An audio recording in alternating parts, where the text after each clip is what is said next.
It's funny how I don't even know the difference between day and night anymore, because during the day I'm active, at night I'm also active, and before I even blink my eyes it's morning already. Life of a medical student, right? After that, it's just quick stretches, little cardio, anything at all to keep my mind alert and my body active, because I know I have a long day ahead of me. Let me tell you this for free. Medical school is going to stress you up to the extent that you subconsciously start giving yourself pep talks every morning. Because you're tired of the routine, tired of doing the same thing over and over again, reading, postings, lectures, repeat. You just have to keep encouraging yourself, because if you don't, who will?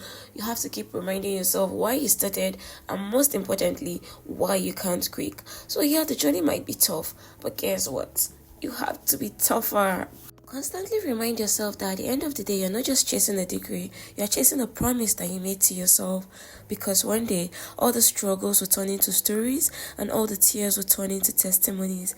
Yeah, that's part of the pep talk I give myself every morning. I made a video about propaganda I'm not falling for as a medical student. You can check out the part 1 on my TikTok page. But before we get to the part 2, let me tell you one fun fact about me. I do not like raisins. If I ever eat a food or snack that has raisin in it, I'm spitting it right out, because it just makes me feel nauseous. It has this aftertaste that just makes me feel so... Call me weird, but that's my reality, sadly. In subsequent vlogs, I'll tell you more fun facts about me, but for now, let's watch the part 2 of the video I told you about. Propaganda I'm not falling for as a medical student. So on to the next one. As a medical student, you shouldn't be sleeping more than 4 hours or 5 hours. Just know that sleep is essential for both your memory consolidation, your mental health, and your overall well-being. So get as much sleep as you can.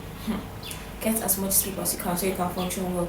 I know what I'm saying right now is not what I practice, but you shouldn't fall for that. Next one is, you should always know what you want to do after medical school. Like, you have to specialize right away for you to be successful. Look, it's okay not to have your career path fully figured out.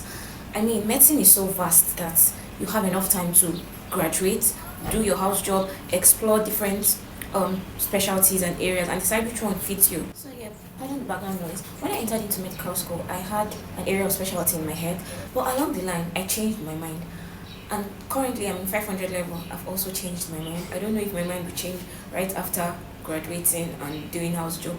But yeah, this is me telling you that flexibility and open-mindedness are key to discovering your true passion in healthcare. Don't be in a rush. Don't feel like you need to have it all figured out before graduating medical school. During your house job, your rotations, your postings, you can decide whatever area feels right for you. Another one quickly. That's the fact that failure means you're not cut out for medicine. That's not true. Failure is part of the learning process. What matters is how you bounce back and you're able to adapt. That's ultimately what defines your success. So whenever you have a receipt, don't feel like, oh, the others that passed their MBBS exams are better than you are. That's not true. All you need to do is bounce back. So I'm going to head right out. Watch out for other propagandas I'm not falling for in my next video. Bye.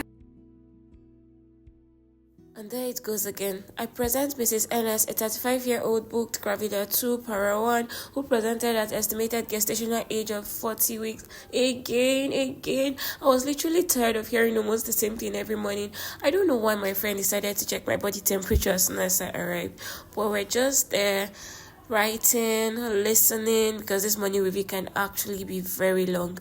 I'm such a scholar. Like, look at everything I wrote down. Then it was time for our posting of the day. That's family planning clinic posting, and to be honest, I enjoyed every bit of it. And yeah, we're just looking through the different family planning options, the natural methods, the hormonal methods, the intrauterine devices, the barrier method, emergency contraceptives, everything. When you study the mechanism of action of these contraceptives, you would appreciate medicine even more. We read this Ancient of Days book, and we witnessed different procedures, IUCD insertion of implant, removal of IUCD, very interesting procedures. And then we were bored. We decided to check each other's blood pressure for no reason. Yeah. As soon as the family planning clinic ended, I headed straight to Kilimanjaro to get food. I have to eat to survive, right? Not like I was hungry, but I need to survive. I got fruits too, and that's it. write? What did he write? Yes. Let me see. I cannot believe that. I have to study miscarriage to know how to control it. Yeah, that's how it is, our classmates. We just got some snacks and we went to the family planning clinic again to get our signatures. Then we headed right to the in vitro fertilization unit. Esther can gist. My consultant, and he was like, "Huh? What's this girl doing? This girl, I'll be giving him unserious vibes, and I think he has fallen for my unseriousness." Hi, Maz. Hi, Bo. We joined our consultant to do some TVS, and as soon as we were done from the IVF clinic, we headed right to labor ward to catch some babies. But sadly, all the women there were in latent phase of labor, so we had to leave. At this point, I was like, I'm already tired. I just want to go home. Let me just get some food and go home. And before you say, oh, why is this girl always buying food? Doesn't she cook? Look at what I prepared the next day.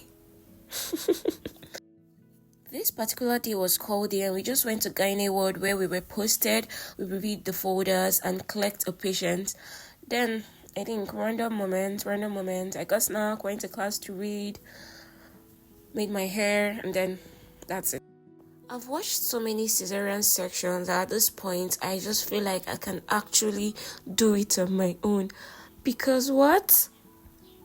If you want to appreciate medicine and surgery, then I guess you need to watch a procedure, whether it's a major operation, a minor procedure, anything at all.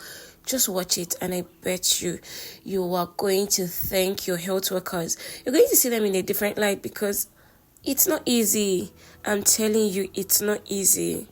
As soon as we were done from the theater, our consultant had more things to teach us, and then afterwards, I went to submit an official letter. Before I could blink my eyes, it was time for another surgery.